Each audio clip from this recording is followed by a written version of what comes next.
ತೆಲಂಗಾಣ ಆಂಧ್ರ ಮಹಿಳೆಯರ favourite KG sale ಈಗ ನಮ್ಮ ರಾಯಚೂರದಲ್ಲಿ. ಕೆಜಿ ಸೀರೆಗಳ ಆರಂಭಿಕ ಬೆಲೆ ಕೇವಲ 150 ರೂಪಾಯಿಗಳು ಮಾತ್ರವೇ. ಚೆನ್ನೈ ಶಾಪಿಂಗ್ ಮಾಲ್ ನಲ್ಲಿ ಕೆಜಿ ಶಾಪಿಂಗ್ ಅಂದ್ರೆ ಶಾಪಿಂಗ್ ಕೆಜಿಗಳಲ್ಲಿ, ಸಂತೋಷ ಟನ್ನುಗಳಲ್ಲಿ. The Chennai shopping mall, station road, opposite public garden, Raichur.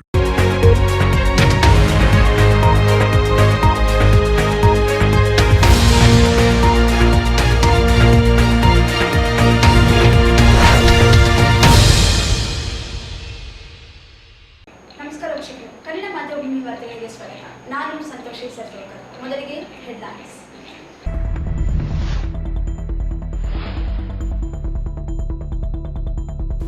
Raichur ವಿಶ್ವವಿದ್ಯಾಲಯ ಆರ್ಥಿಕ ನೆರವಿಗೆ ಸಚಿವ ಸಂಪುಟ ಸಮಿತಿಗೆ ಮನವಿ. ಕುಲಪತಿ ಶಿವಾನಂದ ಕೆಳಗಿನ ಮನವಿ.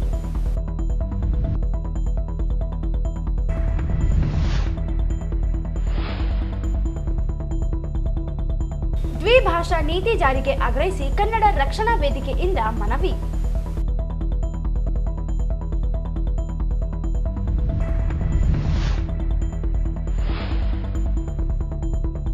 ಯರಗೇರ ತಾಲೂಕು ಕೇಂದ್ರವನ್ನಾಗಿಸಲು ಆಗ್ರಹಿಸಿ ಜುಲೈ 21ರಂದು ಬೆಂಗಳೂರಿನಲ್ಲಿ ಅನಿರ್ದಿಷ್ಟ ಧರಣಿ. ಮೊಹಮ್ಮದ್ ನಿಜಾಮುದ್ದೀನ್.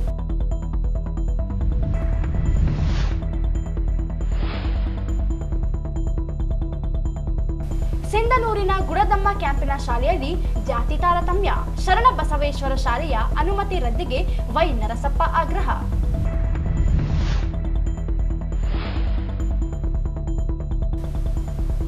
ವಿಜಯ ಪಾಲಿಕ್ಲಿನಿಕ್ಗೆ 10 ವರ್ಷದ ಸಂಭ್ರಮ. ಜುಲೈ 10ರಂದು ಉಚಿತ ಆರೋಗ್ಯ ಶಿಬಿರ. ಡಾಕ್ಟರ್ ಅಜಿತ್ ಕುಲಕರ್ಣಿ.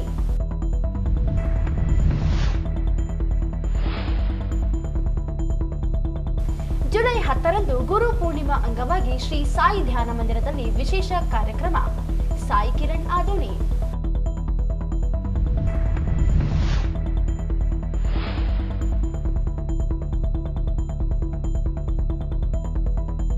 ಜುಲೈ 10ರಂದು ವಿಶೇಷ ಉದ್ಧಾರ ಕ್ರಾಂತಿ ಕಾರ್ಯಕ್ರಮ. ಭಾನು ಬೇಗಂ.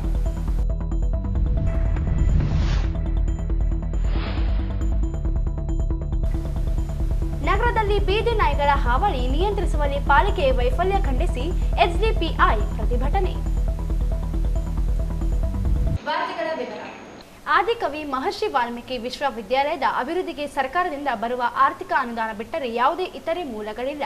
ಆದ್ದರಿಂದ ಸರ್ಕಾರದ ಮಟ್ಟದಲ್ಲಿ ತ್ರಿಸದಸ್ಯ ಕ್ಯಾಬಿನೆಟ್ ಉಪಸಮಿತಿಯನ್ನು ರಚಿಸಲಾಗಿದ್ದು, ಸಮಿತಿಯಿಂದ ಸರ್ಕಾರದ ಮೇಲೆ ಒತ್ತಡ ಹೇರಿ ಅಭಿವೃದ್ಧಿಗೆ ಅನುದಾನವನ್ನು ಪಡೆಯುವ ನಿರೀಕ್ಷೆ ಇದೆ ಎಂದು ಆದಿಕವಿ ಮಹರ್ಷಿ ವಾಲ್ಮೀಕಿ ವಿಶ್ವವಿದ್ಯಾಲಯದ ಕುಲಪತಿ ಶಿವಾನಂದ ಕೆಳಗಿನ ಮನಿ ಹೇಳಿದರು.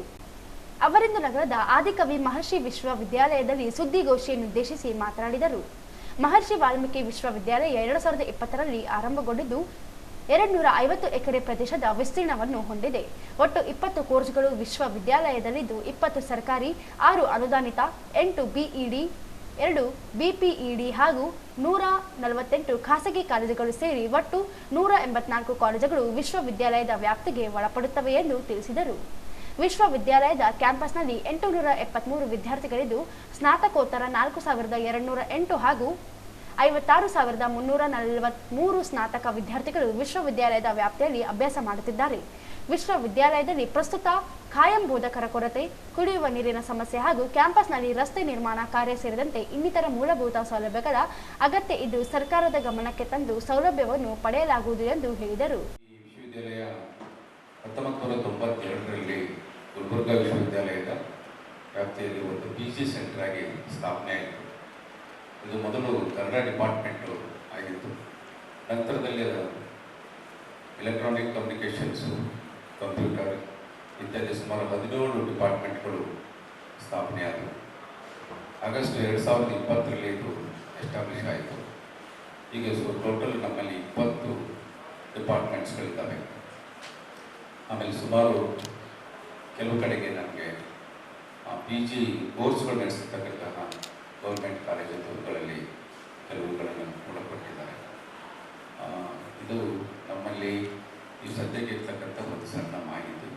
ಸುಮಾರು 256 ಎಕರೆ ಇದರಲ್ಲಿ ನಮ್ಮ ಕ್ಯಾಂಪಸ್ ಇರ್ತಕ್ಕಂಥದ್ದು. ಮತ್ತು ಇದರಲ್ಲಿ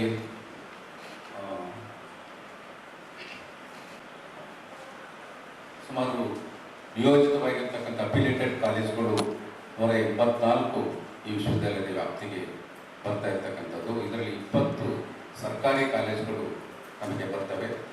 ಅನುದಾನಿತ 6 ಕಾಲೇಜುಗಳು ಇಲ್ಲಿರ್ತಕ್ಕಂಥದ್ದು. ಇದರಲ್ಲಿ 8 BEd ಕಾಲೇಜುಗಳಿದ್ದಾವೆ, BPEd 2 ಕಾಲೇಜುಗಳಿದ್ದಾವೆ. ಖಾಸಗಿ ಸುಮಾರು 148 ಕಾಲೇಜುಗಳು ಇರ್ತಕ್ಕಂಥದ್ದು. ಇದರಲ್ಲಿ ನಮಗೆ ಮೇನ್ ಕ್ಯಾಂಪಸ್ಸಲ್ಲಿ ಒಟ್ಟು 873 ವಿದ್ಯಾರ್ಥಿಗಳು ಇದರಲ್ಲಿ ಇದ್ದಾರೆ ಮತ್ತು ಸಂಯೋಜಿತ ಕಾಲೇಜುಗಳ ಒಟ್ಟು ನಮಗೆ 4208 ವಿದ್ಯಾರ್ಥಿಗಳು ಇರ್ತಕ್ಕಂಥದ್ದು ಮತ್ತು ಸಂಯೋಜಿತ ಕಾಲೇಜುಗಳಲ್ಲಿ ಇರ್ತಕ್ಕಂತಹ ವಿದ್ಯಾರ್ಥಿಗಳು ನಮಗೆ 6343 ಇಲ್ಲಿರ್ತಕ್ಕಂಥದ್ದು. ಒಟ್ಟು 13 ಕಟ್ಟಡಗಳು ಇರ್ತಕ್ಕಂಥದ್ದು ಮತ್ತು ಇಲ್ಲಿ ನಮಗೆ ತರಗತಿ ಮತ್ತು ಕೊಠಡಿಗಳು, ಪ್ರಯೋಗಾಲಯ ಕಟ್ಟಡಗಳು, ಗ್ರಂಥಾಲಯದ ಒಂದು ಕಟ್ಟಡ, ವಿದ್ಯಾರ್ಥಿ ಹಾಸ್ಟೆಲ್ಗಳು ಕಟ್ಟಡಗಳು 5, ವಿದ್ಯಾರ್ಥಿ ಮಹಿಳೆಯರ ಹಾಸ್ಟೆಲ್ಗಳು 2 ಇರ್ತಕ್ಕಂಥದ್ದು. ಅತಿಥಿ ಗೃಹ. ಇದೇ ವೇಳೆ ನಿಕಟಪೂರ್ವ ಹಂಗಾಮಿ ಕುಲಪತಿ ಸುಯಮೇಂದ್ರ ಕುಲಕರ್ಣಿ ಮಾತನಾಡಿ, ವಿಶ್ವವಿದ್ಯಾಲಯದ ವ್ಯಾಪ್ತಿಯಲ್ಲಿರುವ 143 ಖಾಸಗಿ ಕಾಲೇಜುಗಳ ಪೈಕಿ ವಿಶ್ವವಿದ್ಯಾಲಯದ ಸಂಯೋಜಿತದಲ್ಲಿರುವ ಯಾದಗಿರಿ ಹಾಗೂ ರಾಯಚೂರಿನಲ್ಲಿರುವ 11 ಕಾಲೇಜುಗಳಲ್ಲಿ ಅವ್ಯವಸ್ಥೆ ಕಂಡುಬಂದಿದ್ದು, ಈಗಾಗಲೇ ಆಯಾ ಕಾಲೇಜುಗಳಿಗೆ ನೋಟಿಸ್ ನೀಡಲಾಗಿದೆ. ನೋಟಿಸ್ಗೆ ಉತ್ತರವನ್ನು ಕಾಲೇಜುಗಳು ನೀಡಿದ್ದಾರೆ ಎಂದು ತಿಳಿಸಿದರು.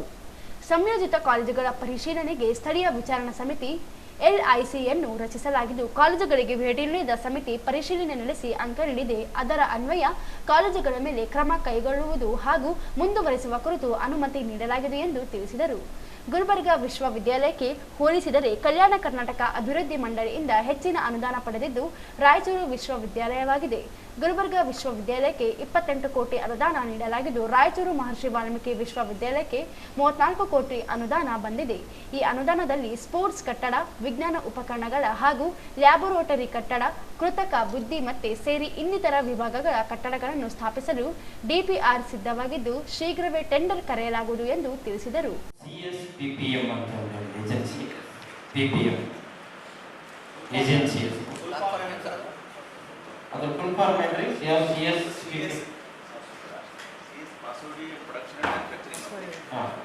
ಪಾಸೋಡಿ ಪ್ರೊಡಕ್ಷನ್ ಅಂಡ್ ಮ್ಯಾನುಫ್ಯಾಕ್ಚರಿಂಗ್ ಕಂಪನಿ. ಅವರಿಗೆ 47 ಜನನ ಹೊರಗುತ್ತಿಗೆ ಮೇಲೆ ತಗೊಳ್ಳಿ C&D ಗ್ರೂಪ್. ಅವ್ರಿಗೆ ಟೆಂಡರ್ ಆಗಿದೆ. ಟೆಂಡರ್ ಆದಮೇಲೆ ಅವರು ಟೆಂಡರ್ ಅಲ್ಲಿ L1 ಅಂತ ಬಂದಿದ್ದಾರೆ ಅವ್ರ ಸರ್ವಿಸ್ ಚಾರ್ಜ್. ಎಷ್ಟು ವರ್ಷ?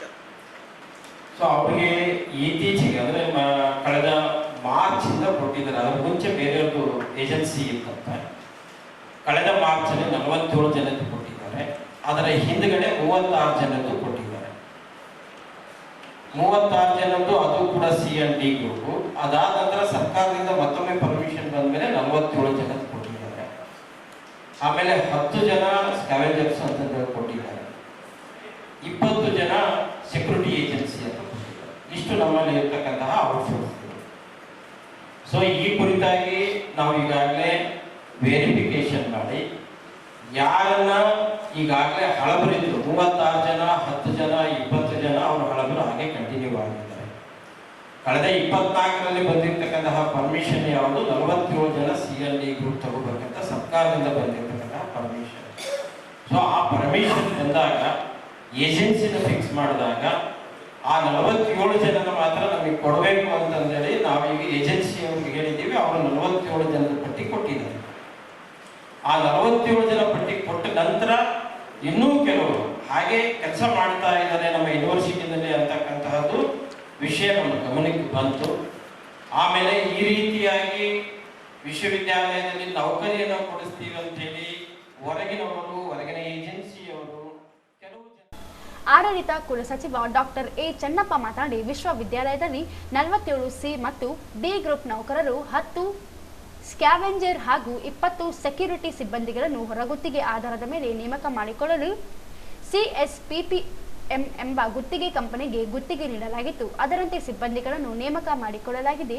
ಆದೇಶ ಪ್ರತಿ ಇಲ್ಲದೆ ಸಿಬ್ಬಂದಿಗಳ ಮೇಲೆ ಕ್ರಮ ಕೈಗೊಳ್ಳಲಾಗುವುದು. ಜೊತೆಗೆ ಏಜೆನ್ಸಿಗೆ ದುಡ್ಡು ಕೊಟ್ಟು ಕೆಲಸ ಸೇರಿಕೊಂಡಿರುವ ಹೆಚ್ಚುವರಿ ಸಿಬ್ಬಂದಿಗಳ ಬಗ್ಗೆ ಮಾಹಿತಿ ಇಲ್ಲ. ಒಂದು ವೇಳೆ ಆ ರೀತಿಯಾದ ಘಟನೆ ನಡೆದಿದ್ದರೆ ಕ್ರಮ ಕೈಗೊಳ್ಳಲಾಗುವುದು. ಜೊತೆಗೆ ಏಜೆನ್ಸಿ ಹೆಸರಿನಲ್ಲಿ ಬಂದ ಹೆಚ್ಚುವರಿ ಸಿಬ್ಬಂದಿಗೆ ಏಜೆನ್ಸಿಯೇ ಜವಾಬ್ದಾರಿಯಾಗುತ್ತದೆ ಎಂದು ಗುತ್ತಿಗೆ ಏಜೆನ್ಸಿಗೂ ನೋಟಿಸ್ ನೀಡಲಾಗಿದೆ ಎಂದು ತಿಳಿಸಿದರು. ಮಾಡಿ ಅವರು ಕೊಟ್ಟಿರೋ ಅಂಕಿ ಅಂಶ ಅವರು ಕೊಟ್ಟಿರೋ ಆ ರಿಪೋರ್ಟ್ ಮೇಲೆ ಅಫಿಲಿಯೇಷನ್ ಅನ್ನು ಕಂಟಿನ್ಯೂ ಮಾಡಿ. ಒಂದ್ ಕಡೆ ನಿಮ್ಮ ಬೆಂಬಲ ಇದೆ ಅಂತ ಕೇಳ್ಬಿಡ್ತಾ ಇದ್ದ ಅವ್ರಿಗೆ ಅದೆಲ್ಲ ಯಾವ ಈಗ 11 ಲೋಪದೋಷಗಳು ಕೃಪಾಶೀರ್ವಾದ ಸೇಮ್ ಬಂದಾಗ ಎಲ್ಲ ಸೇಮ್ ಒಂದೇ ಲೋಪದೋಷಗಳು ಇರ್ತಾವ ಎಲ್ಲ ಕಾಲೇಜಲ್ಲಿ 11 ಕಾಲೇಜಲ್ಲಿ ಕೂಡ ಇಲ್ಲ. ಏನಾಗಿದೆ, ಎಲ್ಲ ಲೋಪದೋಷಗಳನ್ನು ನಾವು ಲಿಸ್ಟ್ ಔಟ್ ಮಾಡಿ LIC ಅಂತ ಒಂದು ಕಮಿಟಿ ಕಳಿಸಿರ್ತೀವಿ ನಾವು, ಲೋಕಲ್ ಇನ್ಸ್ಪೆಕ್ಷನ್. LIC ಕಮಿಟಿಯನ್ನೇ ಅವ್ರು ಮ್ಯಾನೇಜ್ ಮಾಡಿದ್ದಾರೆ. ನಿಮ್ಮಗಳ ಗ್ರೂಪ್ ಇದರಿಂದ ಹಿಂದಿನ VC ಮತ್ತು ಹಿಂದಿನ ರಿಜಿಸ್ಟರ್ ಕೂಡ ಅದನ್ನು ಕಂಟಿನ್ಯೂ ಮಾಡಿದ್ರು. ಅಲ್ಲಿ ವಿಡಿಯೋ ಸಮೇತ ಹಿಂದಿನ ರಿಜಿಸ್ಟರ್ ತಗೊಂಡ್ಬಂದು ಮೀಡಿಯಾದವ್ರು ಕರೆಸಿ ವಿಡಿಯೋಗಳನ್ನು ತೋರಿಸಿದ್ರು. ಅದಾದ್ಮೇಲೆ ಈಗ ಆ ಕಾಲೇಜುಗಳಿಗೆ ವಿಸಿಟ್ ಮಾಡಿದಾಗ ಲೋಪದೋಷಗಳು ಕಂಡು ಬಂದಿತ್ತು. ಅದಕ್ಕೆ ಅನುಗುಣವಾಗಿ ಅವ್ರಿಗೆ ನೋಟಿಸ್ ಕೊಡಲಾಗಿತ್ತು. ಆಲ್ರೆಡಿ ಆ ನೋಟಿಸ್ಗೆ ಅವ್ರು ಉತ್ತರ ಕೊಟ್ಟ ಮೇಲೆ ಅದನ್ನ ಡಿಅಫಿಲಿಯೇಷನ್ ಮಾಡೋದು ಏನು ಪ್ರೊಸೆಸ್ ಇರ್ತದಲ್ಲ, ಅದು ವಿಶ್ವವಿದ್ಯಾಲಯದ ಹಂತದಲ್ಲಿ ಇರೋದಿಲ್ಲ, ಸರ್ಕಾರದ ಹಂತದಲ್ಲಿ ಇರ್ತದೆ. LIC ಕಮಿಟಿ ಅಂದರೆ local inspection committee as per Karnataka state university act ಪ್ರಕಾರ ಅದರಲ್ಲಿ ನಮ್ಮ ವಿಶ್ವವಿದ್ಯಾಲಯದ ಪ್ರಾಧ್ಯಾಪಕರು ಯಾರೂ ಇರೋದಿಲ್ಲ. ಹೊರಗಿನ ವಿಶ್ವವಿದ್ಯಾಲಯದ ಪ್ರಾಧ್ಯಾಪಕರನ್ನು ಒಳಗೊಂಡಂತೆ ಸಾಮಾಜಿಕ ನ್ಯಾಯವನ್ನು ಅನುಸರಿಸಿ ಆಕ್ಟ್ನಲ್ಲಿ ಹೇಳಿರೋ ಪ್ರಕಾರ 3 ಜನರ ಒಂದು ತಂಡವನ್ನು ಅದಕ್ಕೆ ಕಳಿಸ್ಕೊಟ್ಟಿರ್ತೇವೆ. ಅಲ್ಲಿ ಹೋಗಿ ಅವರು ಫೋಟೋಗ್ರಾಫ್ ಮಾಡಿ ವಿಡಿಯೋಗ್ರಾಫ್ ಮಾಡಿ ಡೈರೆಕ್ಟ್ UCMS ಪೋರ್ಟಲ್ನಲ್ಲಿ ಅಪ್ಲೋಡ್ ಮಾಡ್ತಾರೆ. ವಿಶ್ವವಿದ್ಯಾಲಯಕ್ಕೆ ಬರಲ್ಲ. UCMS ಪೋರ್ಟಲ್ನಲ್ಲಿ ಅವ್ರು ಅಪ್ಲೋಡ್ ಮಾಡಿದಾಗ ಅವರಿಗೆ ಮಿನಿಮಮ್ 45 ಮಾರ್ಕ್ಸ್ ಬರಬೇಕು ಅಂತ ಇರುತ್ತೆ. ಆ ಮಿನಿಮಮ್ 45 ಮಾರ್ಕ್ಸ್ ಅವ್ರು ತಗೊಂಡಿದ್ರೆ ಆ ಅಫಿಲಿಯೇಷನ್ ಕಂಟಿನ್ಯೂ ಆಗುತ್ತೆ. 45 ಮಾರ್ಕ್ಸ್ಗಿಂತ ಕಮ್ಮಿ ಇದ್ದವ್ರನ್ನ ಎಲ್ಲರೂ ಡಿಅಫಿಲಿಯೇಷನ್ ಮಾಡಿದ್ದೀವಿ. ಇದರ ಸಿಂಡಿಕೇಟ್ನಲ್ಲೂ ಅಪ್ರೂವ್ ಆಗಿದೆ, ಅಕಾಡೆಮಿಕ್ ಕೌನ್ಸಿಲ್ನಲ್ಲೂ ತಾವು ನೋಡಿ ಆ ವಿಡಿಯೋ ನೋಡಿದ್ರಿಂದ ಭಾವಿಸ್ತೀನಿ. ತಾವು ಹೌದು. ಒಂದು ರೂಮಲ್ಲಿ ಎಷ್ಟಿದೆ ಅಂದರೆ ಅದು 6x6 ಕಾಲೇಜುಗಳಿಗೆ ಏನಿದೆ UCMS ನಲ್ಲಿ ನೋಡಿ ಕೆಲವೊಂದು ಪ್ಯಾರಾಮೀಟರ್ಸ್ ಕೊಟ್ಟಿದ್ದಾರೆ. ಅಲ್ಲಿ ಏನು ಕೊಟ್ಟಿದ್ದಾರೆ, ಕ್ಲಾಸ್ ರೂಮ್ ಇದೆಯೋ ಇಲ್ಲೋ. ಈ ಸಂದರ್ಭದಲ್ಲಿ ಮೌಲ್ಯಮಾಪನ ಕುಲಸಚಿವ ಡಾಕ್ಟರ್ ಜ್ಯೋತಿ ಡಮಪ್ರಕಾಶ್, ಹಣಕಾಸು ಅಧಿಕಾರಿ ಡಾಕ್ಟರ್ ಕೆ ವೆಂಕಟೇಶ್ ಸೇರಿದಂತೆ ವಿವಿಧ ವಿಭಾಗಗಳ ಡೀನ್ಗಳು, ವಿವಿಯ ಅಧಿಕಾರಿಗಳು, ಸಿಬ್ಬಂದಿ ಉಪಸ್ಥಿತರಿದ್ದರು. ಭಾಷಾ ಸಮತೋಲನಕ್ಕಾಗಿ ರಾಜ್ಯದಲ್ಲಿ ದ್ವಿಭಾಷಾ ನೀತಿ ಜಾರಿಗೊಳಿಸಲು ಆಗ್ರಹಿಸಿ ಕರ್ನಾಟಕ ರಕ್ಷಣಾ ವೇದಿಕೆ ರಾಜ್ಯದ ಮುಖ್ಯಮಂತ್ರಿಗಳಿಗೆ ಬರೆದ ಮನವಿಯನ್ನು ತಹಶೀಲ್ದಾರ್ ಅವರಿಗೆ ಸಲ್ಲಿಸಿ ಆಗ್ರಹಿಸಲಾಯಿತು. ಜಾಗತಿಕ ಭಾಷೆಯಲ್ಲಿ ಮಕ್ಕಳ ಸಾಧನೆಗೆ ಇಂಗ್ಲಿಷ್ಗೆ ಅವಕಾಶ ನೀಡುವ ಜೊತೆಗೆ ಕನ್ನಡ ಮಾಧ್ಯಮವನ್ನು ಉಳಿಸಿ ಬೆಳೆಸುವುದು ಅವಶ್ಯಕವಾಗಿದೆ. ಮಕ್ಕಳಲ್ಲಿ ಭಾಷಾ ಪ್ರೇಮ, ಸಂಸ್ಕೃತಿ, ಮೌಲ್ಯ ಬೆಳೆಸಲು ಕನ್ನಡ ಭಾಷಾ ಕಲಿಕೆ ಅವಶ್ಯಕವಾಗಿದೆ. ಸರ್ಕಾರಿ ಮತ್ತು ಖಾಸಗಿ ಶಾಲೆಗಳಲ್ಲಿ ಕನ್ನಡ ಭಾಷಾ ಕಲಿಕೆ ಕಡ್ಡಾಯಗೊಳಿಸಬೇಕು. ಕನ್ನಡದ ಜೊತೆಗೊಂದು ಭಾಷೆ ಕಲಿಸುವ ವ್ಯವಸ್ಥೆ ಪಠ್ಯಪುಸ್ತಕಗಳ ಸಹಾಯದಿಂದ ದೃಢಪಡಿಸಬೇಕು. ನಮ್ಮ ಭಾಷೆ ನಮ್ಮ ಭವಿಷ್ಯ ಎಂಬ ಧ್ಯೇಯದೊಂದಿಗೆ ರಾಜ್ಯದಲ್ಲಿ ದ್ವಿಭಾಷಾ ನೀತಿಯನ್ನು ರೂಪಿಸಿ ಜಾರಿಗೊಳಿಸಬೇಕು ಎಂದು ಆಗ್ರಹಿಸಿದ ಮನವಿ ಸಲ್ಲಿಸಲಾಯಿತು.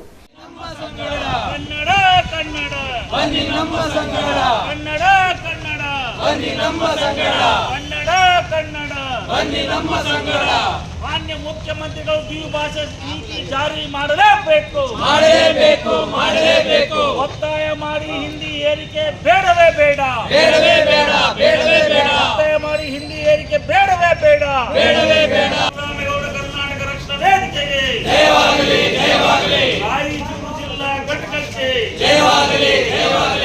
ರಾಯಚೂರು ಜಿಲ್ಲಾ ಘಟಕಕ್ಕೆ ಒತ್ತಾಯ ಮಾಡಿ ಹಿಂದಿ ಏರಿಕೆ ಬೇಡವೇ ಬೇಡ. ಒತ್ತಾಯ ಮಾಡಿ ಹಿಂದಿ.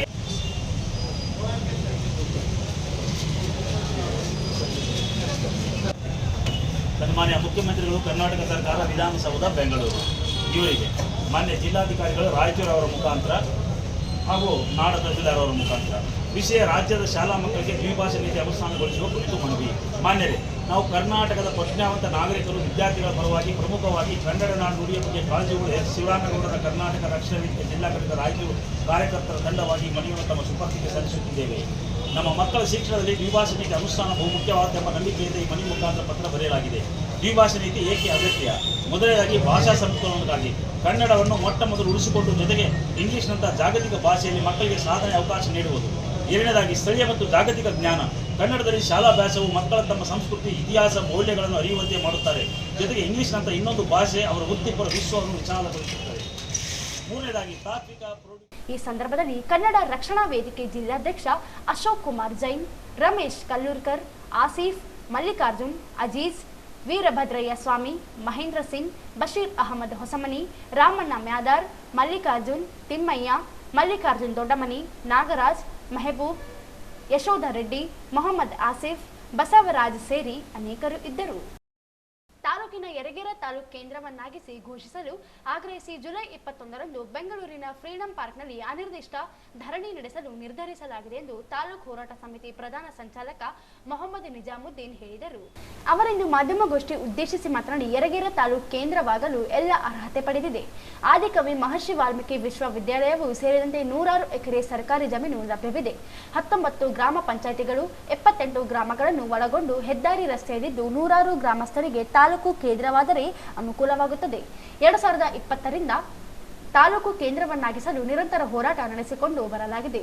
ಇತ್ತೀಚೆಗೆ ಯರಗೇರ ಗ್ರಾಮಕ್ಕೆ ಆಗಮಿಸಿದ್ದ ಮುಖ್ಯಮಂತ್ರಿಗಳು ಹಾಗೂ ಸಚಿವರುಗಳಿಗೆ ಮನವಿ ಸಲ್ಲಿಸಲಾಗಿದೆ. ಸರ್ಕಾರದಿಂದ ಯಾವುದೇ ಸ್ಪಂದನೆ ಬಾರದೆ ಇರುವುದರಿಂದ 22 ಕ್ರಷರ್ಗಳು, 15 ಹೆಚ್ಚು ಕಾರುಗಳು ಮೂಲಕ ಪಕ್ಷಾತೀತವಾಗಿ ಬೆಂಗಳೂರಿನಲ್ಲಿ ಹೋರಾಟ ನಡೆಸಲು ತೀರ್ಮಾನಿಸಲಾಗಿದೆ.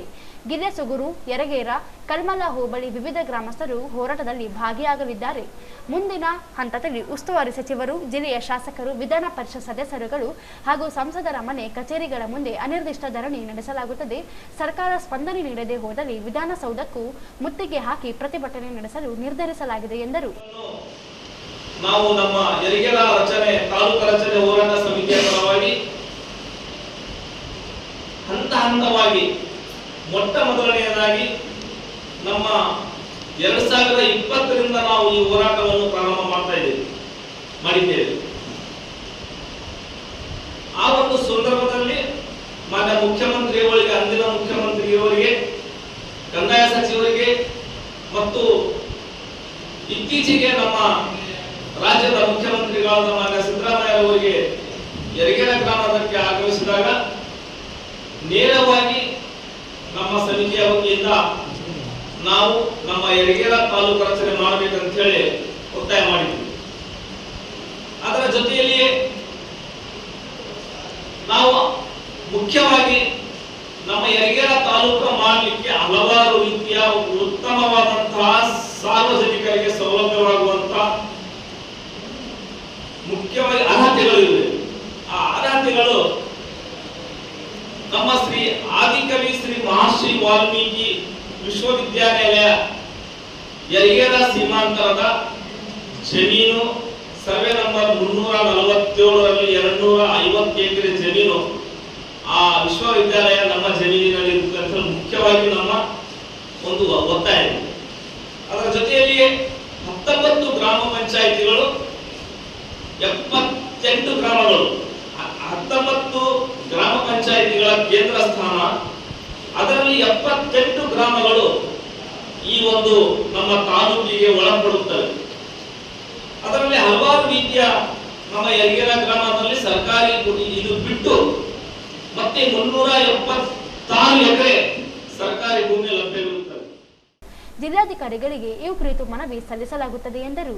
ಈ ಸಂದರ್ಭದಲ್ಲಿ ಬಸವರಾಜ ಹೂಗಾರ್, ವಿದ್ಯಾನಂದ ರೆಡ್ಡಿ, ಮೆಹಬೂಬ್ ಪಟೇಲ್, ತಾಯಪ್ಪ ನಾಯಕ್, ಮೊಹಮ್ಮದ್ ರಫಿ ಸೇರಿ ಅನೇಕರು ಇದ್ದರು.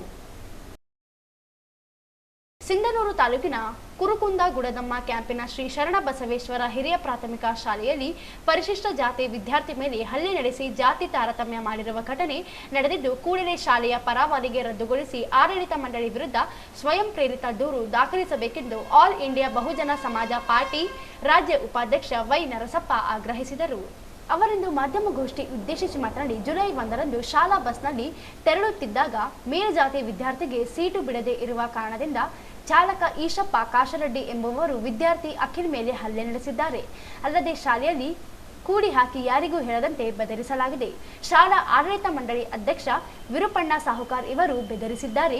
ಜುಲೈ 3ರಂದು ಶಾಲಾ ಶಿಕ್ಷಣ ಇಲಾಖೆ ಡಿಡಿಪಿಐ ಮತ್ತು ಬಿಇಒ ಶಾಲೆಗೆ ಭೇಟಿ ನೀಡಿ ವಿದ್ಯಾರ್ಥಿಯನ್ನು ಬೇರೆ ಶಾಲೆಗೆ ನೋಂದಣಿ ಮಾಡುವಂತೆ ಹೇಳಿದ್ದಾರೆ ಹೊರತು ಜಾತಿ ತಾರತಮ್ಯ ಮಾಡಿದ್ದ ಶಾಲಾ ಆಡಳಿತ ಮಂಡಳಿ ಚಾಲಕರ ವಿರುದ್ಧ ಕ್ರಮಕ್ಕೆ ಮುಂದಾಗಿಲ್ಲ. ಆಡಳಿತ ಮಂಡಳಿ ಏಜೆಂಟ್ ರಂತೆ ಶಿಫಾರಸು ಪತ್ರ ಕೊಡುವುದಾಗಿ ಹೇಳಿ ಬೇರೆ ಶಾಲೆಗೆ ಸೇರಿಸುವಂತೆ ಸಲಹೆ ನೀಡಿದ್ದಾರೆ. ಶಾಲೆಗೆ ಬೇಕಾದ ಮೂಲಭೂತ ಸೌಕರ್ಯಗಳಿಲ್ಲದೆ ಇದ್ದರೂ ಇಲಾಖೆ ಪರವಾನಗಿ ನೀಡಿದೆ. ಅಸ್ಪೃಶ್ಯತೆ, ಜಾತಿ ತಾರತಮ್ಯ ಶಾಲೆಯಲ್ಲಿ ಜೀವಂತವಾಗಿದೆ. ತಿಡಿಗೋಳ, ಕುರುಕುಂದ ಮತ್ತು ಗುಡದಮ್ಮ ಕ್ಯಾಂಪಿನಲ್ಲಿ ಇಂದಿಗೂ ಅಸ್ಪೃಶ್ಯತೆ ಜೀವಂತವಾಗಿವೆ. ಪರಿಶಿಷ್ಟ ಜಾತಿಯವರಿಗೆ ಕ್ಷೌರ ಮಾಡುವುದಿಲ್ಲ. ಹೋಟೆಲ್ಗಳಲ್ಲಿ ಪ್ರತ್ಯೇಕ ಟೀ ಕಪ್ ನೀಡುವ ವ್ಯವಸ್ಥೆ ಇದೆ. ಈಗಾಗಲೇ ಹಲ್ಲೆಗೆ ಒಳಗಾದ ಅಖಿಲ್ ತಂದೆ ತಾಯಿ ಊರು ಬಿಟ್ಟು ಹೋಗಿದ್ದಾರೆ. ಭಯದಲ್ಲಿ ಬದುಕು ನಡೆಸುತ್ತಿರುವ ಕುಟುಂಬಕ್ಕೆ ರಕ್ಷಣೆ ನೀಡಬೇಕು. ಶಾಲಾ ಪರವಾನಗಿ ರದ್ದುಗೊಳಿಸಿ ಸ್ವಯಂ ಪ್ರೇರಿತ ಕೇಸ್ ದಾಖಲಿಸಬೇಕೆಂದರು. 2025ರಂದು ಸಿಂಧನೂರು ತಾಲೂಕಿನ ಕುರುಕುಂದ ಗ್ರಾಮದ ಗುಡದಮ್ಮ ಕ್ಯಾಂಪಿನಲ್ಲಿ ಶ್ರೀ ಶರಣಬಸವ ಹಿರಿಯರ ಪ್ರಾಥಮಿಕ ಶಾಲೆ ಎಂಬಲ್ಲಿ ಅಲ್ಲಿ ಓದುತ್ತಿರುವುದು ಅಖಿಲ್ ಮತ್ತು ತಂದೆ ವೆಂಕಟೇಶ್ ಎಂಬ ಹುಡುಗನನ್ನು ವಿನಾಕಾರಣ ಅಲ್ಲಿರ್ತಕ್ಕಂಥ ಡ್ರೈವರ್ ಜಾತಿಯ ಒಂದು ದೃಷ್ಟಿಯಲ್ಲಿಟ್ಕೊಂಡು ಕಿರುಗೋಳದಿಂದ ಬಸ್ಸಿನಲ್ಲಿ ಬರ್ತಿರ್ತಕ್ಕಂಥ ಅಖಿಲನನ್ನು ಅಲ್ಲಿ ಸ್ಕೂಲ್ಗೆ ಬರುವಂಥ ಸಂದರ್ಭದಲ್ಲಿ ಬಸ್ಸಿನಲ್ಲಿ ಬರುವಂಥ ಸಂದರ್ಭದಲ್ಲಿ ಅಪ್ಪರ್ ಕಾಸ್ಟ್ ಮೇಲ್ಜಾತಿಯ ಜನರು ಸೀಟಿಯಲ್ಲಿ ಕೂತಿರೋದ್ರಿಂದ ಅವನನ್ನು ಕೆಳಗಿಳಿಸಿ ನೀನು ಅವ್ರಿಗೆ ಜಾಗ ಮಾಡಿಕೊಡ್ಬೇಕು, ನೀನು ಯಾಕೆ ಅವ್ರ ಜೊತೆಗೆ ಕೂತಿದ್ದೆ ಅಂತ ಹೇಳ್ಕೊಂಡು ಅವನು ಸಿಕ್ಕಾಪಟ್ಟೆ ಚಳಿ ತಗೊಂಡು ಮೈ ತುಂಬ ಬಾಸುಂಡೆ ಬರುವಂಥ ಬಡಿದಿದ್ದಾನೆ ಮತ್ತು ಕೈಗೆಲ್ಲ ಗಾಯ ಆಗಿದೆ. ಅವನು ಗಾಯ ಆಗಿದ್ದನ್ನು ಸೀದಾ ಕ್ಲಾಸ್ ರೂಮ್ಗೆ ಹೋದಾಗ ಅವ್ರು ಟೀಚರ್ ನೋಡಿದ್ದಾರೆ. ಅವನನ್ನು ಅಳ್ತಕ್ಕಂಥದ್ದವ್ರು ಒಂದು ರೂಮ್ನಲ್ಲಿ ಕೂಡಾಕಿ ಸುಮಾರು ಮಧ್ಯಾಹ್ನ ತನ ಕೂಡಾಕಿದಂತ ಅವ್ನು ಊಟ ಮಾಡೋಕ್ಕೂ ಆಗಲಂಥ ಪರಿಸ್ಥಿತಿಯಲ್ಲಿ ಅಲ್ಲಿರ್ತಕ್ಕಂಥ ಟೀಚರೇ ಬಂದು ಊಟ ಮಾಡಿಸಿದ್ದಾನೆ. ತದನಂತರ ಸಾಯಂಕಾಲ ತನಕ ಅವನು ಅಲ್ಲೇ ಕೂಡಾಕಿದ ಸಾಯಂಕಾಲ ಬಸ್ಸು ಮತ್ತೆ ಪುನಃ ಮನೆಗೆ ಹೋಗುವ ಸಂದರ್ಭದಲ್ಲಿ ಅವ್ರ ಮನೆಗೆ ಹೋಗಿ ಕೇಳಿದ್ರೆ ಅವನಿಗೆ ಮೊದಲೇ ಬೇರಿಸಿದ್ರು, ನಮ್ಮ ಹೆಸರು ಹೇಳ್ಬೇಡ, ನೀನು ನಾಳೆ ಮತ್ತೆ ಹೊಡ್ತೀವಿ ಅಂತ ಹೇಳಿದ್ರೆ ಅವ್ನು ಯಾರೋ ಹೊಡೆದ್ರೆ ಹಿಂಗೆ ಅಂತ ಕೇಳಿದ್ರೆ ಇಲ್ಲ ಬೇರೆಯವರು ಅಂಟುವಾಗ ಅಂತ ಹೇಳಿದ್ರೆ ಕರೆಕ್ಟಾಗಿ ಹೇಳಿ ಇಷ್ಟೊಂದು ಬೇರೆಯವ್ರು ಬಿಡೋಕ್ಕೆ ಸಾಧ್ಯನೇ ಇಲ್ಲ. ಏನಂತ ಹೇಳಿದ್ರೆ ಹಿಂಗೆ ಡ್ರೈವರು ಈಶಪ್ಪ ಕಾಸರಡ್ಡಿ ಅನ್ನೋರು ಹೊಡೆದಿದ್ದಾರೆ ಅಂತ ವಿಷಯವನ್ನು ಗೊತ್ತು ಮಾಡಿಕೊಂಡು ಅಲ್ಲಿರ್ತಕ್ಕಂಥ ಈ ಅಖಿಲ್ ಅವರ ತಂದೆ ತಾಯಿ ಮತ್ತು ಅವರ ಸಂಬಂಧಿಕರು ಬಂದು ಮ್ಯಾನೇಜ್ಮೆಂಟಿಗೆ ಬಂದಂಥ ಸಂದರ್ಭದಲ್ಲಿ ಅಲ್ಲಿರ್ತಕ್ಕಂಥ ಈರ್ಪಣ್ಣ ಸಾಹುಕಾರ ಮ್ಯಾನೇಜ್ಮೆಂಟ್ ಅಧ್ಯಕ್ಷರವರು ಅವ್ರನ್ನ ಕೇಳಿದ್ರೆ ಅವರು ಏನು ಹೇಳ್ತಿದ್ರು ಅಂದರೆ ಅವು ಇಂಥವೆಲ್ಲ ಆಗ್ತಿರ್ತಾವೆ, ನೀವೆಲ್ಲ ತಲೆಗೆ ಹಚ್ಕೊಬೇಡ್ರಿ ಅಂತ ಹೇಳಿದ್ರೆ ಹಿಂಗೆಲ್ಲ ಬೆಳಿತೀರ ಏನಂದಿದ್ರೆ ಹಿಂಗೆಲ್ಲ ಯಾಕೆ ಮಾಡ್ತೀರಿ ನೀವು ಅಂತ ಹೇಳಿದ್ರೆ ಅವಾಗ ಅವ್ರು ಏನಾದ್ರು ನೀವು ಏನು ಹೋಗಿ ಕೇಸ್ ಮಾಡ್ಕೊಳ್ತೀರ ಮಾಡ್ಕೊಳ್ರಿ, ನಾವು 3 ದಿವಸದಲ್ಲಿ ಹೊರಗಡೆ ಬರ್ತೀವಿ, ಬಂದ ನಂತರ ನಿಮ್ದೇನಾಗ್ತದೆ ಅವಾಗ ನೋಡ್ತೀವಿ ಅಂತ ಬೆದರಿಕೆ ಆಗ್ತದ್ರಿಂದ. ಈ ಸಂದರ್ಭದಲ್ಲಿ ಹನುಮಂತಪ್ಪ ಭಂಡಾರಿ, ವಸಂತ್ ಅಸ್ಕಿಹಾಳ್, ಭಾಸ್ಕರ್ ರಾಜ್, ಏಸುರಾಜ್ ಆಶಾಪುರ್ ಸೇರಿ ಅನೇಕರು ಇದ್ದರು. ಈಗ ಜಾಹೀರಾತು. ಓಂ ಸಾಯಿ ಧ್ಯಾನ ಮಂದಿರ, ರಂಗಮಂದಿರ ಹಿಂಭಾಗ, ಕೇಂದ್ರ ಗ್ರಂಥಾಲಯ ಹತ್ತಿರ, ಸ್ಟೇಷನ್ ರಸ್ತೆ, ರಾಯಚೂರು. ಇದೇ ದಿನಾಂಕ 10/7/2025 ಗುರುವಾರದಂದು ಗುರು ಪೂರ್ಣಿಮಾ ನಿಮಿತ್ತ ಬೆಳಿಗ್ಗೆ 6 ಗಂಟೆಗೆ ಕಾಕಡಾರತಿ, ಬೆಳಿಗ್ಗೆ 6:30 ಗಂಟೆಗೆ ಮಹಾರುದ್ರಾಭಿಷೇಕ, ಬೆಳಿಗ್ಗೆ 7:30 ಗಂಟೆಗೆ ಪುಷ್ಪ ಅಭಿಷೇಕ, ಬೆಳಿಗ್ಗೆ 8:30 ಗಂಟೆಗೆ ಸತ್ಯನಾರಾಯಣ ಪೂಜೆ. ಶ್ರೀ ಶನಿ ಮಹಾರಾಜರ ಪ್ರತಿಷ್ಠಾಪನೆಯ ಮಹಾಯಜ್ಞಕ್ಕಾಗಿ ಉಜ್ಜಯಿನಿಯಿಂದ ವಿಶೇಷವಾಗಿ ತರಿಸಲಾದ 8,000 ಪವಿತ್ರ ರುದ್ರಾಕ್ಷಿಗಳು ಪೂಜಿಸಿ ಶುದ್ಧೀಕರಿಸಲ್ಪಟ್ಟಿವೆ. ಈ ರುದ್ರಾಕ್ಷಿಗಳನ್ನು ಜುಲೈ 10ರಂದು ಗುರು ಪೂರ್ಣಿಮಾ ದಿನದಂದು ಶನಿ ದೋಷ ನಿವಾರಣಾರ್ಥವಾಗಿ ಭಕ್ತಾದಿಗಳಿಗೆ ಪೂಜೆ ಪೂರ್ವಕವಾಗಿ ಆಶೀರ್ವಾದದೊಂದಿಗೆ ಹಂಚಲಾಗುತ್ತದೆ. ಇಂದು ಶನಿದೇವರ ಕೃಪೆಯನ್ನು ಪಡೆದು ಆಧ್ಯಾತ್ಮಿಕ ಶ್ರೇಯಸ್ಸಿಗೆ ದಾರಿ ತೋರಿಸುವ ಅಪರೂಪದ ಅವಕಾಶ. ಈ ಎಲ್ಲ ಮಹಾಮಂಗಳ ಕಾರ್ಯಕ್ಕೆ ಸರ್ವ ಸಾಯಿ ಭಕ್ತಾದಿಗಳು ಆಗಮಿಸಬೇಕಾಗಿ ವಿನಂತಿ. ಹಾಗೂ ಮಧ್ಯಾಹ್ನ 1 ಗಂಟೆಗೆ ಸುಮಾರು 5,000 ಭಕ್ತಾದಿಗಳಿಗೆ ಮಹಾಪ್ರಸಾದ. ಸರ್ವರಿಗೂ ಹಾರ್ದಿಕ ಸ್ವಾಗತ. ಸ್ವಾಗತ ಕೋರುವವರು ಶ್ರೀ ಸಾಯಿ ಕಿರಣ್ ಆದೋನಿ, ಗುರೂಜಿ ಸಂಸ್ಥಾಪಕ ಧರ್ಮಾಧಿಕಾರಿಗಳು. ಹೆಚ್ಚಿನ ಮಾಹಿತಿಗಾಗಿ ಸಂಪರ್ಕಿಸಿ 9164000600 ಅಥವಾ 9611999399ಗೆ.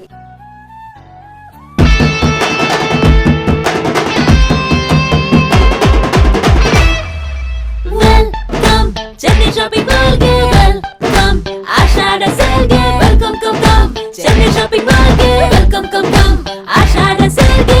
Come, KG Sale bag ge. Chennai Shopping Mall. Come, super prices, KG sarees, nama KG Sale, nama target, idu trending, saree sale, nama fashion, this is adu. Ashada KG Sale bandayittu, Chennai Shopping Mall nimagagi dandayittu. Nodiko KG Sale ಸ್ವಂತ ಮಾಡಿಕೋ. ತೆಲಂಗಾಣ ಆಂಧ್ರ ಮಹಿಳೆಯರ favourite KG sale ಈಗ ನಮ್ಮ ರಾಯಚೂರದಲ್ಲಿ. KG ಸೀರೆಗಳ ಆರಂಭಿಕ ಬೆಲೆ ಕೇವಲ 150 ರೂಪಾಯಿಗಳು ಮಾತ್ರವೇ. ಚೆನ್ನೈ ಶಾಪಿಂಗ್ ಮಾಲ್ ನಲ್ಲಿ ಕೆಜಿ ಶಾಪಿಂಗ್ ಅಂದ್ರೆ ಶಾಪಿಂಗ್ ಕೆಜಿಗಳಲ್ಲಿ, ಸಂತೋಷ ಟನ್ನುಗಳಲ್ಲಿ. The Chennai shopping mall, station road, opposite public garden, Raichur. ನಗರದ ವಿಜಯ ಪಾಲಿಕ್ಲಿನಿಕ್ ಮತ್ತು ನರ್ಸಿಂಗ್ ಹೋಮ್ ಸ್ಥಾಪನೆಯಾಗಿ 10 ವರ್ಷ ಕಳೆಯುತ್ತಿದ್ದು, ದಶಮಾನೋತ್ಸವ ಹಾಗೂ ವೈದ್ಯರ ದಿನಾಚರಣೆ ಅಂಗವಾಗಿ ಜುಲೈ 10ರಂದು ಉಚಿತ ಆರೋಗ್ಯ ತಪಾಸಣಾ ಶಿಬಿರ ಆಯೋಜಿಸಲಾಗಿದೆ ಎಂದು ಆಸ್ಪತ್ರೆಯ ವೈದ್ಯ ಡಾಕ್ಟರ್ ಅಜಿತ್ ಕುಲಕರ್ಣಿ ಹೇಳಿದರು.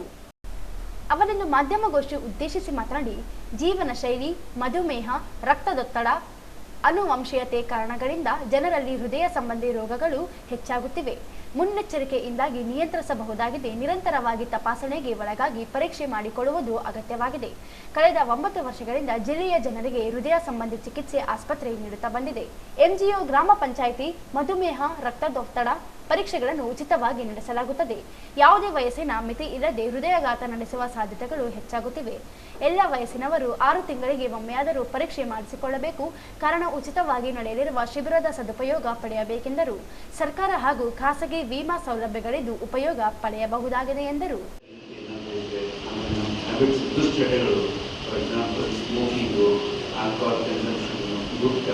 ಇವೇನಾದರೂ ಇತ್ತು ಅಥವಾ ವಂಶ ಪಾರಂಪರಿಕವಾಗಿ ಹಾರ್ಟ್ ತೊಂದರೆ ಬರೋ ಚಾನ್ಸ್ ಇತ್ತು, ಯಾವ್ದಾದ್ರು ವಂಶ ಪಾರಂಪರಿಕವಾಗಿ ಹೃದಯಾಘಾತ ಆಗಿತ್ತು ಅಂದರೆ ಹೃದಯಾಘಾತ ಆಗೋ ಚಾನ್ಸು ಹೆಚ್ಚಾಗುತ್ತೆ.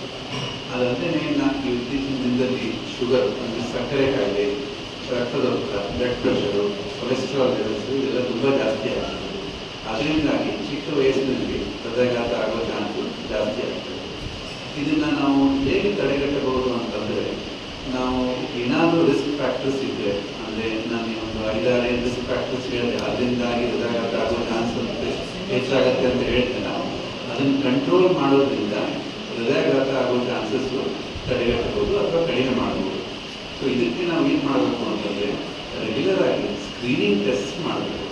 ಸ್ಕ್ರೀನಿಂಗ್ ಟೆಸ್ಟ್ ಅಂತಂದರೆ ಶುಗರ್ ಇದ್ದವ್ರಿಗೆ ಟೆಸ್ಟ್ ಮಾಡಿಸ್ತಾರೆ, ಬಟ್ ಶುಗರ್ ಇಲ್ಲದೇ ಇದ್ದವ್ರಿಗೂ ಪ್ರತಿ ವರ್ಷಕ್ಕೆ ಅಥವಾ ಪ್ರತಿ 6 ತಿಂಗಳಿಗೊಮ್ಮೆ sugar test, cholesterol test, blood pressure test ಮಾಡೋದ್ರಿಂದ ಮತ್ತೆ ಏನಾದರೂ ಕಾಯಿಲೆ ಇದೆ ಅಂತ ಗೊತ್ತಾದರೆ ಆ ಕಾಯಿಲೆ ಟ್ರೀಟ್ಮೆಂಟ್ ತೊಗೊಂಡ್ರೆ ಹೃದಯಾಘಾತ ಆಗೋ ಚಾನ್ಸಸ್ಸು ಸ್ವಲ್ಪ ಕಡಿಮೆ ಮಾಡಬಹುದು. ಆದ್ದರಿಂದಾಗಿ ಇದೇ ತಿಂಗಳ 10ನೇ ತಾರೀಕು ನಮ್ಮ ಆಸ್ಪತ್ರೆ ಹಾರ್ಟ್ ಇನ್ಸ್ಟಿಟ್ಯೂಟ್, ಆಮೇಲೆ ವಿಜಿಕೆ ಹಾರ್ಟ್ ಇನ್ಸ್ಟಿಟ್ಯೂಟ್ ಸ್ಟಾರ್ಟ್ ಆಗಿ 10 ವರ್ಷ ಆಗುತ್ತೆ. ಆದ್ದರಿಂದಾಗಿ ನಾವು ಒಂದು ಉಚಿತ ಆರೋಗ್ಯ ತಪಾಸಣಾ ಶಿಬಿರವನ್ನು ಆಯೋಜಿಸಿದ್ವಿ ನಮ್ಮ ಆಸ್ಪತ್ರೆಯಲ್ಲಿ 5ನೇ ಫ್ಲೋರ್ ಸಭಾಂಗಣದಲ್ಲಿ. ಸೊ ಅದರಲ್ಲಿ ನಾವು ಏನೇನು ಟೆಸ್ಟ್ ಮಾಡ್ತೀವಿ ಅಂತಂದರೆ, ನನ್ನ ಕನ್ಸಲ್ಟೇಷನ್ನು, ECG, ಇಕೋಕಾರ್ಡಿಯೋಗ್ರಾಮು, ಆಮೇಲೆ ಶುಗರ್ ಟೆಸ್ಟು, ಕೊಲೆಸ್ಟ್ರಾಲ್ ಟೆಸ್ಟು ಇದೆಲ್ಲ ಫ್ರೀಯಾಗಿ ಮಾಡಿಕೊಡ್ತೀವಿ. ಆಮೇಲೆ ಒಂದು ನಮ್ಮ ಆಸ್ಪತ್ರೆ ಸ್ಟಾರ್ಟ್ ಆಗಿ 10 ವರ್ಷ ಆಯಿತು. ಎರಡನೇದು ಡಾಕ್ಟರ್ಸ್ ಡೇ ಪರವಾಗಿ ಶ್ರೀ ಶಿರಡಿ ಸಾಯಿಬಾಬಾ ಸೇವಾ ಚಾರಿಟೇಬಲ್ ಟ್ರಸ್ಟ್ ಓಂ ಸಾಯಿ ಧ್ಯಾನ ಮಂದಿರದ ವತಿಯಿಂದ ಜುಲೈ 10ರಂದು ನಗರದ ಓಂ ಸಾಯಿ ಧ್ಯಾನ ಮಂದಿರದಲ್ಲಿ ಗುರು ಪೂರ್ಣಿಮಾ ಕಾರ್ಯಕ್ರಮವನ್ನು ಹಮ್ಮಿಕೊಳ್ಳಲಾಗಿದೆ ಎಂದು ಸಾಯಿ ಧ್ಯಾನ ಮಂದಿರದ ಸಂಸ್ಥಾಪಕ ಧರ್ಮಾಧಿಕಾರಿ ಸಾಯಿ ಕಿರಣ್ ಆದೋನಿ ಹೇಳಿದರು. ಅವರಿಂದು ನಗರದ ಓಂ ಸಾಯಿ ಧ್ಯಾನ ಮಂದಿರದಲ್ಲಿ ಮಾಧ್ಯಮಗೋಷ್ಠಿಯನ್ನು ಉದ್ದೇಶಿಸಿ ಮಾತನಾಡಿದರು.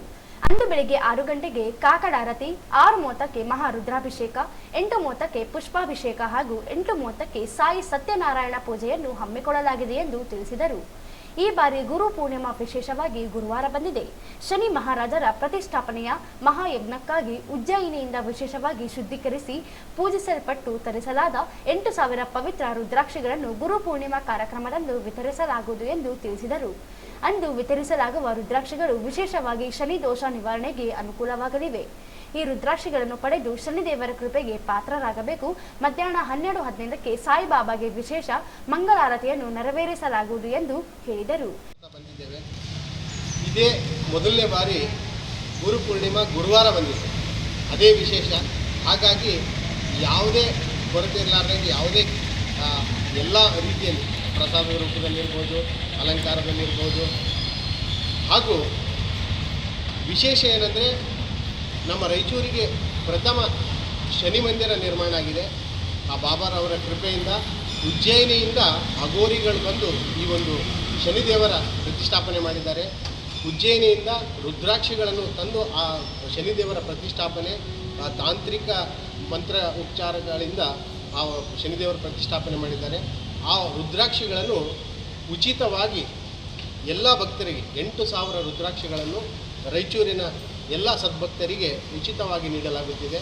ಏಕೆಂದರೆ ಭಾಳಷ್ಟು ಜನಕ್ಕೆ ಶನಿ ದೋಷ ಕಾಡಿಸ್ತಾನೆ ಇರುತ್ತೆ. ಸಾಡೆ ಸಾತಿ ಶನಿ ದೋಷ ಭಾಳ ಎಂಥ ವ್ಯಕ್ತಿಗೂ ಅಂಬಾನಿಗೂ ಆ ಶನಿ ದೋಷ ಶನಿಯಿಂದ ತಪ್ಪಿಸ್ಕೊಳ್ಳೋಕ್ಕಾಗೋದಿಲ್ಲ. ಹಾಗಾಗಿ ಆ ರುದ್ರಾಕ್ಷಿಯನ್ನು ಎಲ್ಲರೂ ತೆಗೆದುಕೊಂಡು ಅವರು ಧರಿಸ್ಕೋಬೇಕಾಗಿ ವಿನಂತಿ.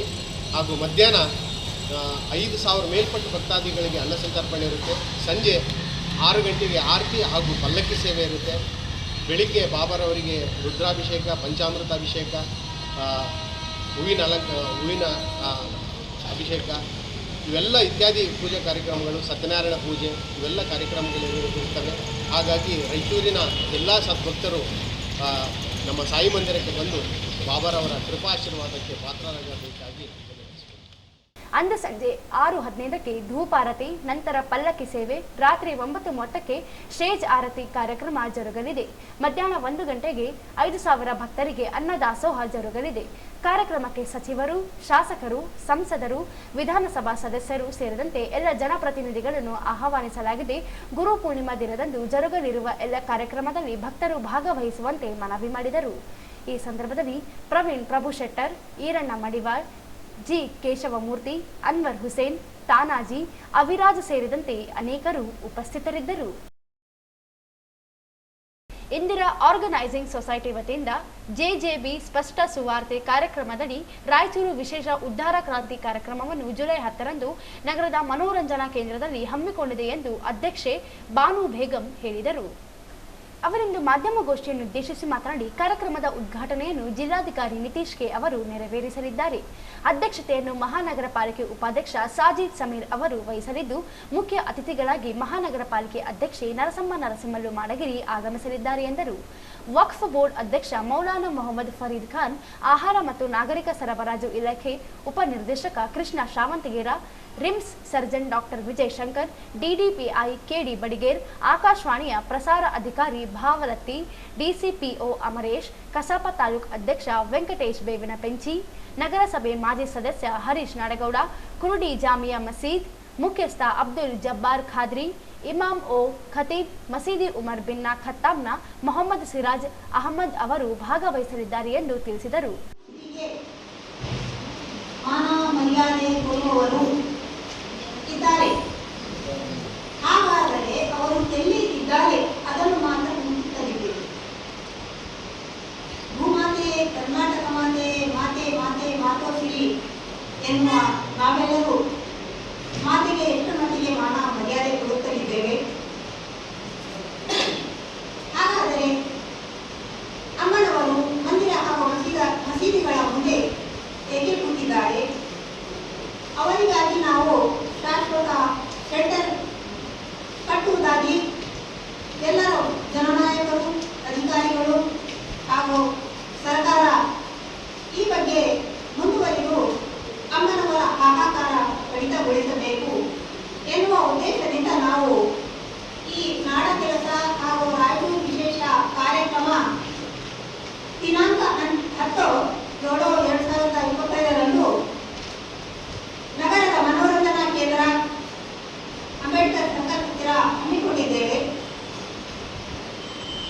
ಅದಕ್ಕೆ ವಿಶೇಷವಾಗಿ ಮಾನ್ಯ ಶ್ರೀ ಕೆ ನಿತೀಶ್ ಜಿಲ್ಲಾಧಿಕಾರಿಗಳು ಹಾಗೂ ನಗರಸಭೆ ಅಧ್ಯಕ್ಷರು ಹಾಗೂ ಉಪಾಧ್ಯಕ್ಷರು ಹಾಗೂ ಫುಡ್ ಆಫೀಸರ್ ಅವರೆಲ್ಲರೂ ನಾವು ಇನ್ವೈಟ್ ಮಾಡಿದ್ದೇವೆ.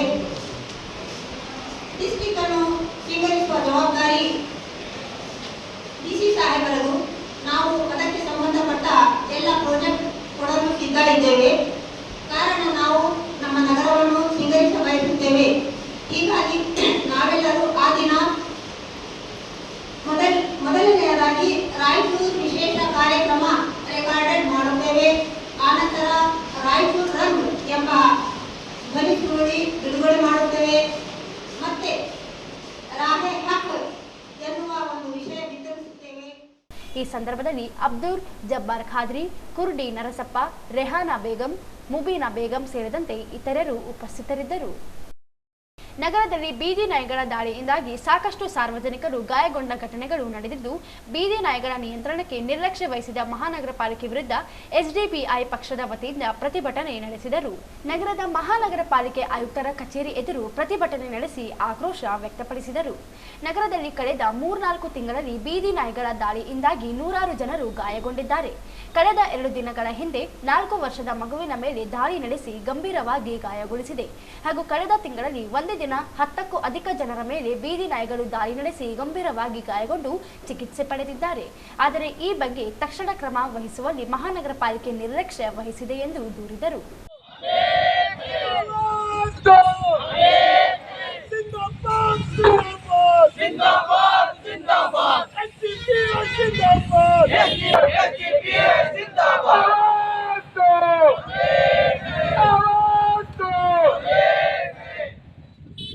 ನಗರದಲ್ಲಿ ದಿನದಿಂದ ದಿನಕ್ಕೆ ಬೀದಿ ನಾಯಿಗಳ ದಾಳಿ ಮಿತಿಮೀರಿದೆ. ದಾಳಿಗೊಳಗಾದವರಿಗೆ ಚಿಕಿತ್ಸೆ ಒದಗಿಸಿಕೊಡಬೇಕು, ಬೀದಿ ನಾಯಿಗಳ ನಿಯಂತ್ರಣಕ್ಕೆ ಯೋಜನೆ ರೂಪಿಸಬೇಕು, ಸಾರ್ವಜನಿಕರಿಂದ ಅಹವಾಲು ಸ್ವೀಕರಿಸಿ ಸಮಸ್ಯೆ ಬಗೆಹರಿಸಬೇಕು, ಸಹಾಯವಾಣಿ ವ್ಯವಸ್ಥೆ ಕಲ್ಪಿಸಬೇಕು ಎಂದು ಒತ್ತಾಯಿಸಿದರು.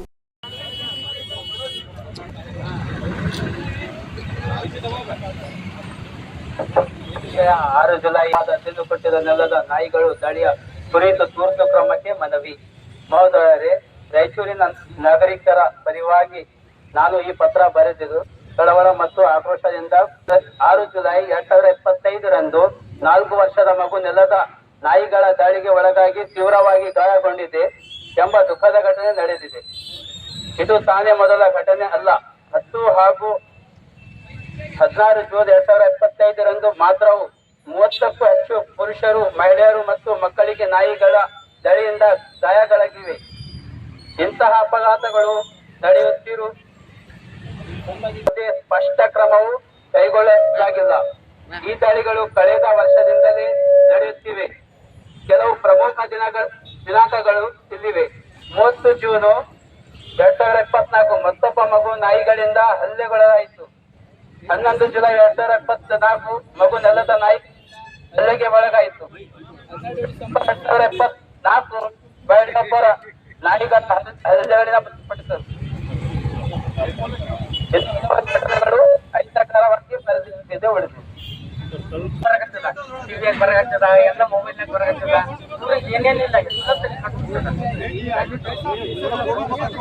ನಮ್ಮೆಲ್ಲರಿಗೆ ನಮಸ್ತೆ.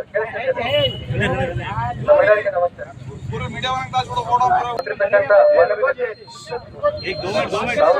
ಕೊಟ್ಟಿರ್ತಕ್ಕಂಥ ಮನವಿ 2024 ಇತರ 4 ಈ ನಾಯಿ ಹಾವಳಿ ಮತ್ತು ದಾಳಿಗಳು ಆಗಿದೆ, ಪ್ರಕರಣ ಆಗಿದೆ. ನಾವು ಈಗ ಏನಾಗಿದೆ, ನಮ್ಮ ಹಂತದಲ್ಲಿ ನಾವು ಪರಿಶೀಲನೆ ಮಾಡಿ ಯೋಜನೆ ಮಾಡುತ್ತೇವೆ. ಮಾನ್ಯ ಸರ್ವೋಚ್ಚ ನ್ಯಾಯಾಲಯದ ಒಂದು ಜಡ್ಜ್ಮೆಂಟ್ ಇದೆ, animal welfare board case law ಅಂತ ಇದೆ. ಆ ಮಾರ್ಗಸೂಚಿಗಳು ಹೊರಡಿಸಿದ್ದಾರೆ. ನಮ್ಮೆಲ್ಲರಿಗೂ ಗೊತ್ತಿದೆ ನಾವು ಏನು ಕೆಲಸ ಮಾಡಬೇಕು, ಆ ಮಾರ್ಗಸೂಚಿ ಅನ್ವಯ ನಮ್ಮ ನಿಯಮ ಚೌಕಟ್ಟು ಒಳಗಡೆ ಇದ್ದಲ್ಲ ಕೆಲಸ ಮಾಡಬೇಕು. ಅದರಿಂದ ನಾವು ಏನ್ ಮಾಡಿದ್ವಿ, ಈಗ 25 ಲಕ್ಷ ರೂಪಾಯಿದು ಟೆಂಡರ್ ಕರೆದು ಮೊನ್ನೆನೇ ವರ್ಕ್ ಆರ್ಡರ್ ಇಶ್ಯೂ ಆಗಿದೆ. ಈ ಹಿಂದೆ ನಾನು ಹೇಳಲಿಕ್ಕೆ ದುಃಖ ವ್ಯಕ್ತಪಡಿಸ್ತೀನಿ. ಒಂದು ಹಲವಾರು ವರ್ಷದಿಂದ ನನಗೆ ಗೊತ್ತಿರೋ ಮಟ್ಟಿಗೆ ನಾವು ಈಗ ವೆಟನರಿ ಪಶುಸಂಗೋಪನಾ ಇಲಾಖೆಯೊಂದಿಗೆ ನಮ್ಮ ಸಿಬ್ಬಂದಿಯೊಂದಿಗೆ ಬಹಳಷ್ಟು ಚರ್ಚೆ ಮಾಡಿದ್ವಿ. ಇದು 2019 ಇದು ಅನಿಮಲ್ ಸೆನ್ಸಸ್ ಅಂತ ಇರುತ್ತೆ, ಗಣತಿ ಆಗುತ್ತೆ. ಈ ಸಂದರ್ಭದಲ್ಲಿ ಎಸ್ಡಿಪಿಐ ನಗರಾಧ್ಯಕ್ಷ ಮಿರ್ಜಾ ಹಸನ್ ಬೈಗಂ, ಮುಖಂಡ Akbar Hussain Nagunde, Martin Ansari, Tausif Ahmed, Sheikh Dawood, Syed Irfan, MD Shafi, Ghous Mohinuddin, MD Farooq, MD Namun Hussain, Syed Sara Begum, Razia Sultan, Hafeez Mohammed ಸೇರಿದಂತೆ ಅನೇಕರು ಇದ್ದರು. ಕೊನೆಯಲ್ಲಿ ಮತ್ತೊಮ್ಮೆ ಹೆಡ್ಲೈನ್ಸ್.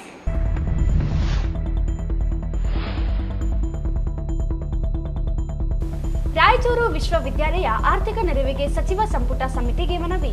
ಕುಲಪತಿ ಶಿವಾನಂದ ಕೆಳಗಿನ ಮನಿ.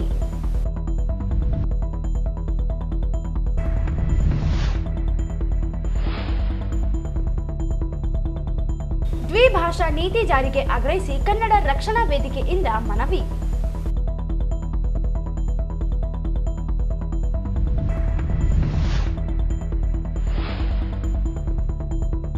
ಯರಗೇರ ತಾಲೂಕು ಕೇಂದ್ರವನ್ನಾಗಿಸಲು ಆಗ್ರಹಿಸಿ ಜುಲೈ 21ರಂದು ಬೆಂಗಳೂರಿನಲ್ಲಿ ಅನಿರ್ದಿಷ್ಟ ಧರಣಿ. ಮೊಹಮ್ಮದ್ ನಿಜಾಮುದ್ದೀನ್.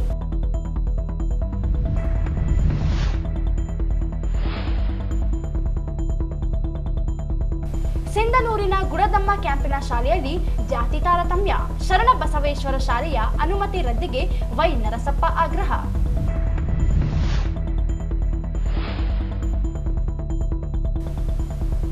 ವಿಜಯ ಪಾಲಿಕ್ಲಿನಿಕ್ಗೆ 10 ವರ್ಷದ ಸಂಭ್ರಮ. ಜುಲೈ 10ರಂದು ಉಚಿತ ಆರೋಗ್ಯ ಶಿಬಿರ. ಡಾಕ್ಟರ್ ಅಜಿತ್ ಕುಲಕರ್ಣಿ.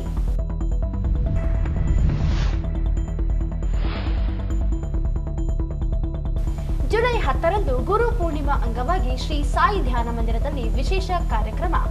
ಸಾಯಿ ಕಿರಣ್ ಆದೋನಿ.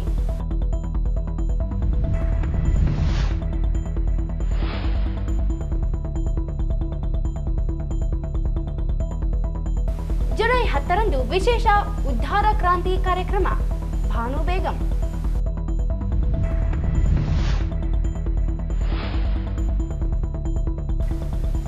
ನಗರದಲ್ಲಿ ಬೀದಿ ನಾಯಿಗಳ ಹಾವಳಿ ನಿಯಂತ್ರಿಸುವಲ್ಲಿ ಪಾಲಿಕೆ ವೈಫಲ್ಯ ಖಂಡಿಸಿ ಎಸ್ಡಿಪಿಐ ಪ್ರತಿಭಟನೆ.